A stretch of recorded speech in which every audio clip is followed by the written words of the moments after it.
Next on KCTS-9 Connects, sick of politics as usual? Think you could do a better job? Up next, we ask if an average Joe or Jane can break into politics these days. Meet 3 candidates all running for the very first time, how much effort and money it really takes to run for office. Plus, how to deal with economic anxiety from the financial crisis. An expert helps you cope with the financial jitters. Local production and broadcast of KCTS-9 Connects with Enrique Cerna is made possible in part by a major grant from the Floyd and Dolores Jones Foundation, and by the Seattle Post-Intelligencer, and by KCTS-9 members. Become a member today by going to kcts9.org. Thank you.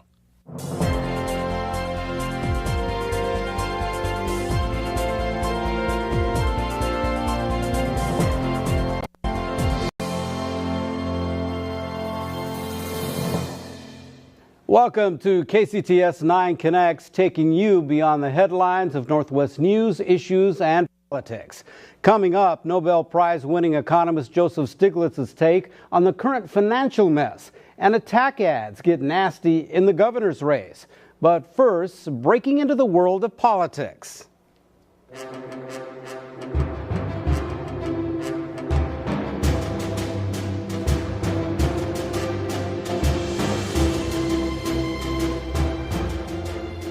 Ever complained about the job our politicians are doing? Maybe you've thought, I could do better.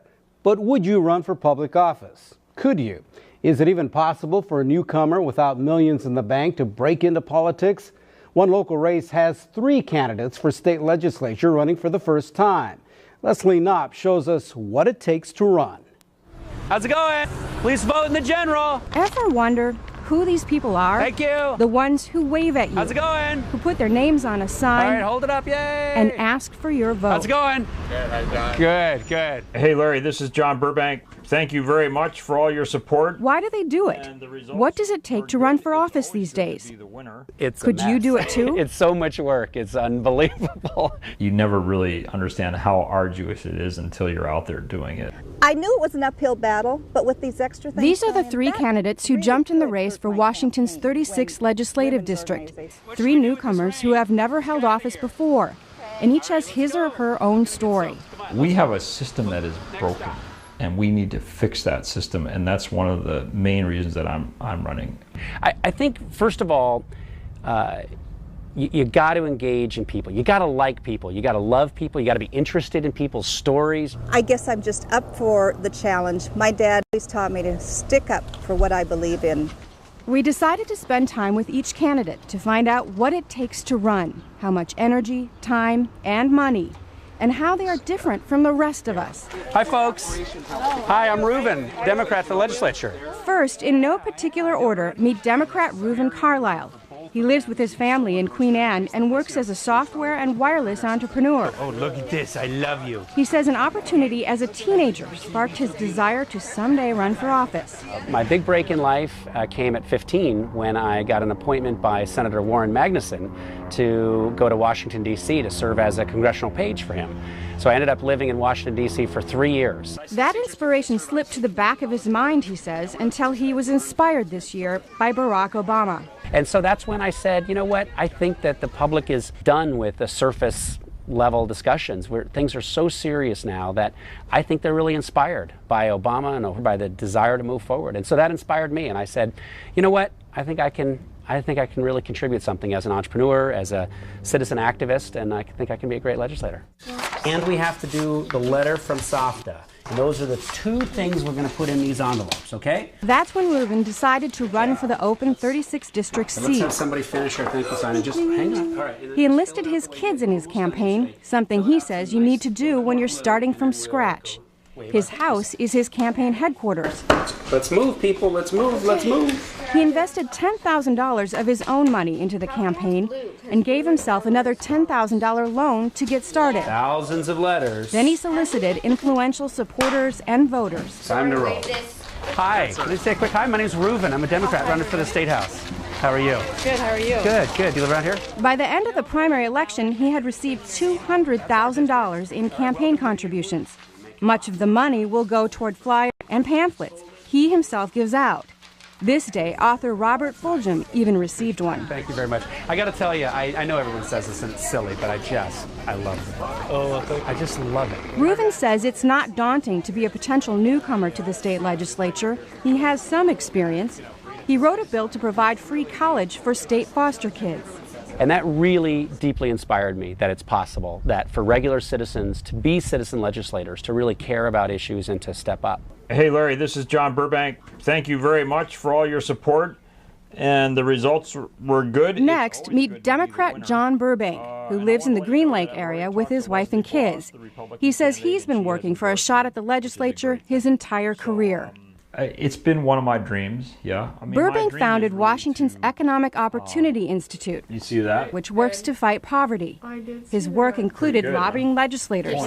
He too has successfully written state legislation coverage and family leave. This is just sort of a natural progression, is that I've chosen in my life not to pursue a career where I make a lot of money, right?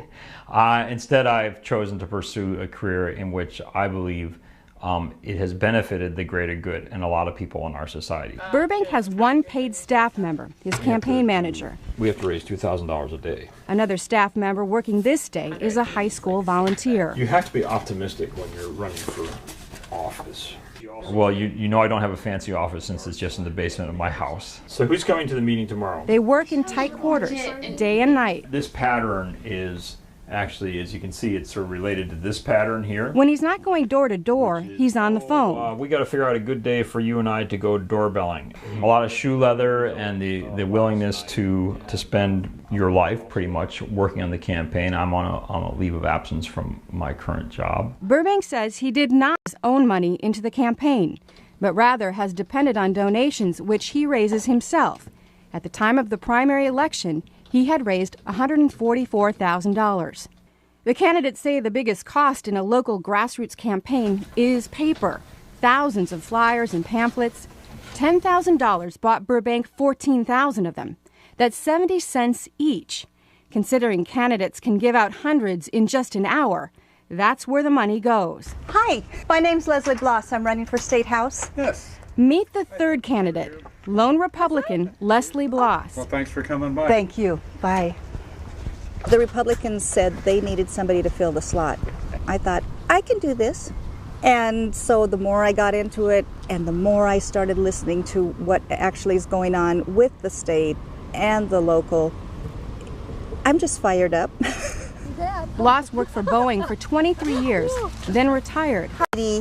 Can I have a hug? She's a widow and a proud grandmother. What a nice boy. Despite the lure of a peaceful retirement with 4 generations of her family living nearby, she decided to run for office.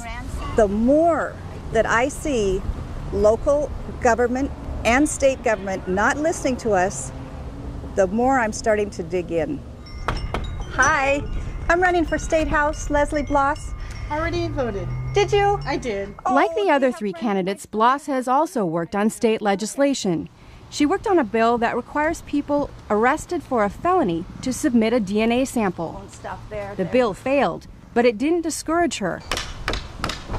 Bloss says she's done nearly everything herself. She has no paid staff. Both of my opponents want to have a state income tax, and I don't, and I'd like to keep an elevated viaduct. Do you want to read my material? No, because I don't like the elevated. Okay. So she makes the rounds to local farmers herself. Well, if you like what I say, spread the word. Bloss says she's gotten moral support and advice from the Republican Party, but no money. Thanks. In fact, they said you probably can't win. She invested $5,000 of her own money into her campaign and received $800 in donations. You know, I think I do remember reading about you in the pamphlet. I did absentee ballot, and I did vote for you. Yes! I don't know why. Well, tell your friends if you run into more. Because of your face and your background and everything. Oh. So good luck. Thank you. I need it. Thank you Good very job. much. But this support is rare. That's because the 36th district is predominantly Democratic. Retiring Democrat Helen Summers held the position for 36 years. It's not surprising that even Leslie Bloss's house is surrounded by Burbank and Carlisle supporters. And not surprising that Bloss lost the primary. Afterward, she threw her support behind John Burbank. I wanted to let you know that I met with Leslie Bloss and she's already endorsed me. Under Washington's new top two system, voters can select either party in the primary. That means two Democrats can win and run against each other in the general election. It also means more work for Burbank and Carlisle. They will now have to do hard campaigning and fundraising right up to the general election. They both admit they had no idea what they were getting into. They've had to learn quickly. Well, we will be here every day next week, so. You think through who you are, why you're running. You got to be able to answer that on a deep level, like, an emotional and spiritual level. You got to think through your message. Who are you? What's your core? What's your DNA? What are your values?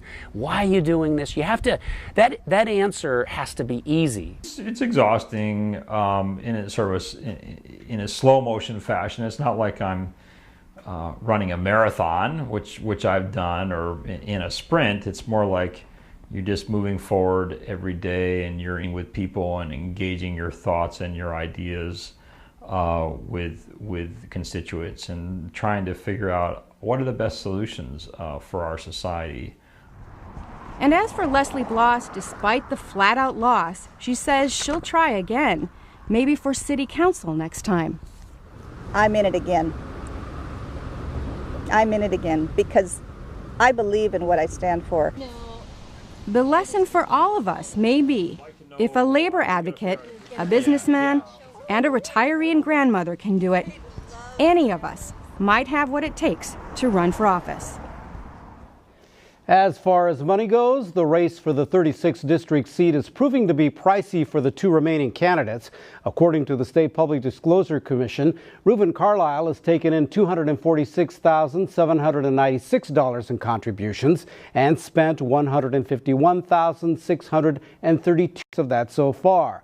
John Burbank has received just over $203,000 in contributions, and he has spent $141,861. Coming up on Connects, does the financial crisis have you tightening your belt? We want to know how. Still ahead, overcoming economic anxiety, how to cope with the financial crisis emotionally. Right now, our roundtable looks at new poll numbers and more mudslinging in the governor's race.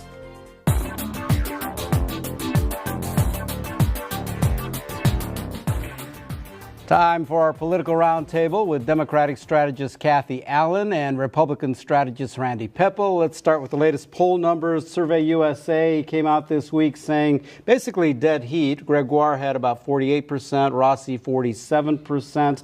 But, in this state where it looks like Obama is out of Mr. McCain is likely to take the state, why does the governor fail to have the same numbers and hang on to his coattails? Well, if we knew it wouldn't be 1 percentage point ahead. The bottom line is that there's a whole lot of young people that are not registered in those numbers that you see with Survey USA. I talked to the head of Survey USA just to find out exactly how he does poll people who only have cell phones, and they don't. They don't. There's a huge number of young people who are under the age of 35 that I perceive will be increasing in numbers this year, and I frankly think they're going to vote for the governor. How do you feel about that, Randy? Well, the fact that an incumbent is under 50% is always a problem, because if the incumbent hasn't made the case to the electorate that they deserve re-election and they're sitting below 50%, they're never going to get there.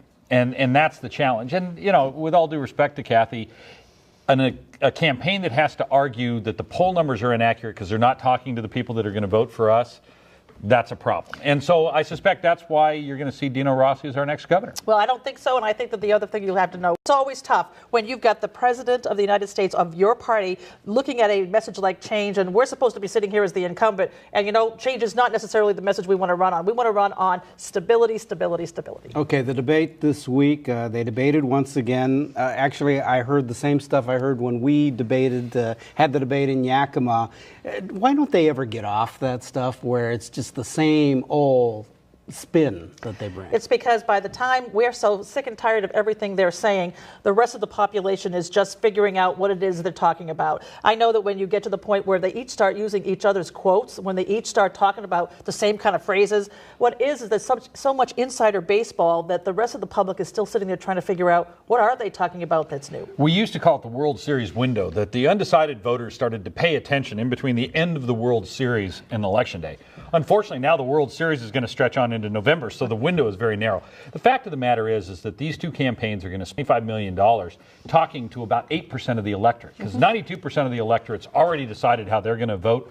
It's that last 8%, and they are not paying much attention. In fact, and so you have to repeat it over and over. And frankly, that works well for Dino Rossi because his message is very consistent. It's time for change. The governor has spent us into a massive deficit.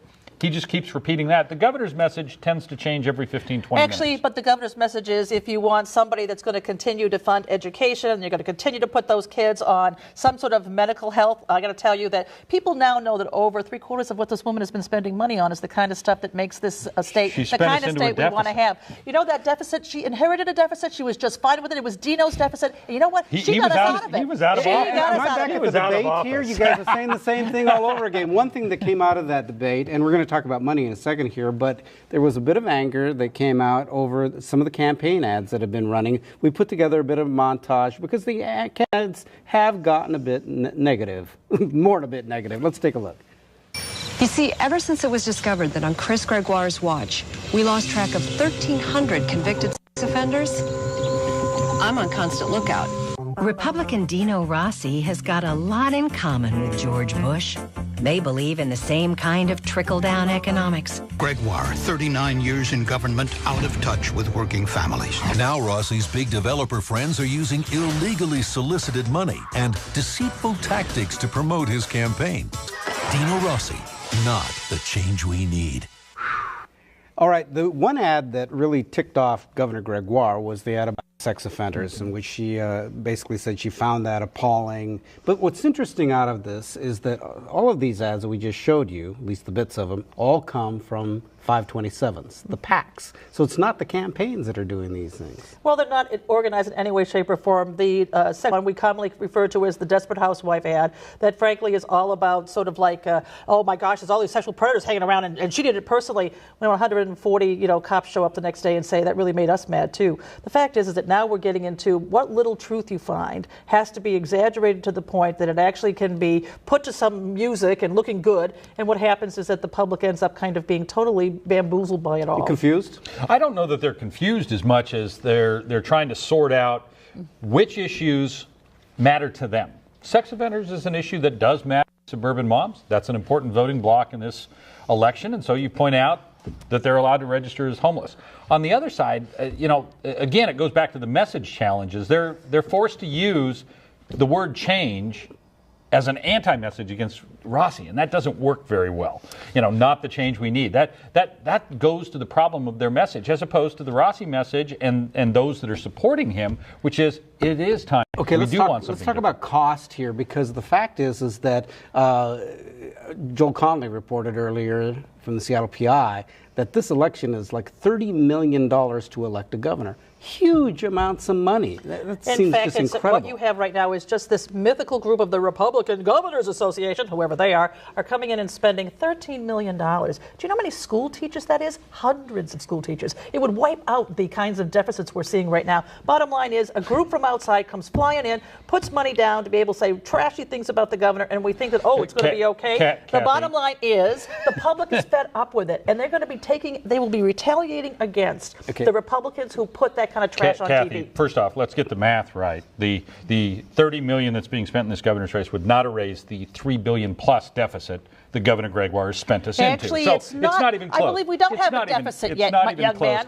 We have a surplus as we speak. The reason the Republican Governors Association that type of investment in Washington State is there are not a lot of competitive governor's races up in this election cycle. So in terms of Republicans running for office with a good chance to win, this is where you want to play. Okay, so that's where the money comes in. From money, let's go to the courts, because the Attorney General is going to look at campaign violations against the Building Industry Association, which has spent a lot of money in helping to support Dino Gregoire and also supporting Dino Rossi, excuse me. And now there was a court challenge about Dino Rossi and his connection to BIAW that's actually been delayed now in court. Yeah, and it's a joke.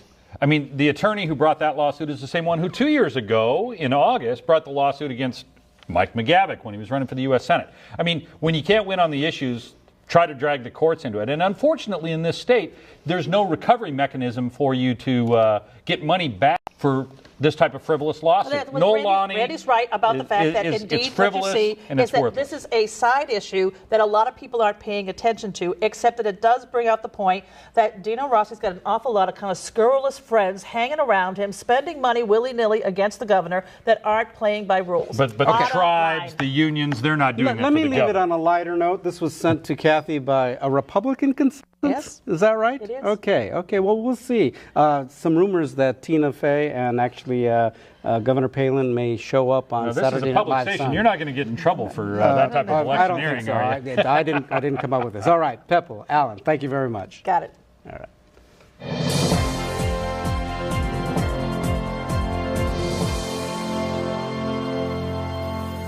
The current financial crisis has a lot of people asking questions. How did we get here? Who's responsible? And how do we fix things going forward? Well, this week I had a chance to talk to prize-winning economist Joseph Stiglitz during his visit to Seattle. Dr. Stiglitz says there's no one cause, but that it was a chain reaction set off by the subprime meltdown and millions of people defaulting on their mortgages. That meant that the bank's balance sheet got worse. That meant that people began to lose confidence in the banks in each other. That led to a credit freeze. That led to a fall in the stock prices. Our toxic mortgages infected the rest of the world. If they hadn't, we would be even in worse shape. But now it's ricocheting back to us. So people say that we're headed for a recession, but some say we're already there and it's going to be a deep, long recession. I think there's a broad consensus that it is going to be the longest and deepest recessions for the last quarter century, possibly since the Great Depression. The Bush administration waited long. The Fed didn't see this coming. They share some of the blame. And when they finally realized that something should be done, they did the wrong thing. Not a great prediction, so it's not surprising that a lot of people are anxious about the economy right now. Well, joining me now is Karen Ramsey, a certified financial planner here in Seattle, who helps people deal with their money strategically and emotionally. And a lot of emotion I take in dealing with your clients these days. Are you doing a lot of hand-holding? We're doing more hand-holding now than I've ever had in the last 18 years of my practice. So is it like you're part psychologist, part financial planner? Yeah, I mean, the basics of financial planning are the basics, but it's then how are people dealing with what they are feeling now, which is a lot of fear and anxiety.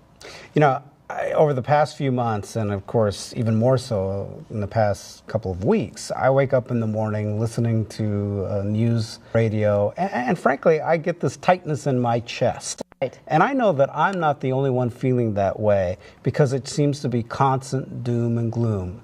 So what do we do to cope? Well, the first thing you do is don't do anything stupid now, meaning that when we're uncomfortable, we want to do something. So I think what a lot of people were thinking is, I can't stake this anymore. I'm going to get out of the market, which I think is absolutely the worst thing to do right this minute, because the market's already down. If you get out, you're going to capture that loss. Plus, then the biggest problem after that is, when will you know when to get back in? You're going to get back in when you feel better. When you feel better is when the market's going to be way higher than when you got out. So the first thing is, don't do that. Stay in for the long run and start to look at those things that you can control. So don't read the results of your 401k right now, which I actually have stopped doing completely. Wise man. And I actually have even stopped going to see the quotes on the daily basis of whatever stocks I might have. Right. I think that's really a good idea, because all that does is it starts to reinforce that anxiety. And right now what I'm suggesting people do is, rather than do that, let's focus on what we can control. You can't control what the market's going to do. You can't control interest rates. You can't control what the government's doing, but you can control a few things. The first thing you can control is, are you in good investments? And are you invested in ways that you have the right number of stocks versus bonds? Is your asset allocation proportional and appropriate for your time frame?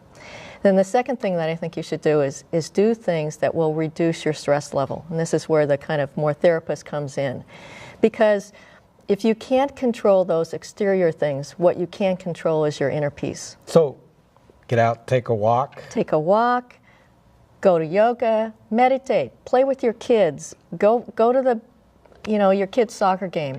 Do something to get you away from this constant barrage of how terrible things are. Because when you're anxious, your anxiety and your worry is not going to change what's happened in the past, and it won't actually change your future. The only thing you can change is being right here, right now. So is the mindset right now, does it have to be one that looks toward long term? Right. Focus on the long term. If you're 20, 30, 40, 50, you still have many years to live. That's a long time. We will recover. We will get out of this. There's a thing in psychology that we're always afraid that the most recent past is going to continue on forever. So right now we're afraid that this is going to last forever. It's not. It's a cycle. We will get out of it, and this too shall pass. Well, Karen Ramsey is also the author of a book called Caring for Your Soul, in which you talk about life and the relationship of money, and I'm sure that much of this advice is in there as well. Well, does the financial crisis already have you tight belt? We want to know how. Share your cost-cutting ideas with us. Send us an email to connects@kcts9.org. We'll share some of your money-saving secrets next week.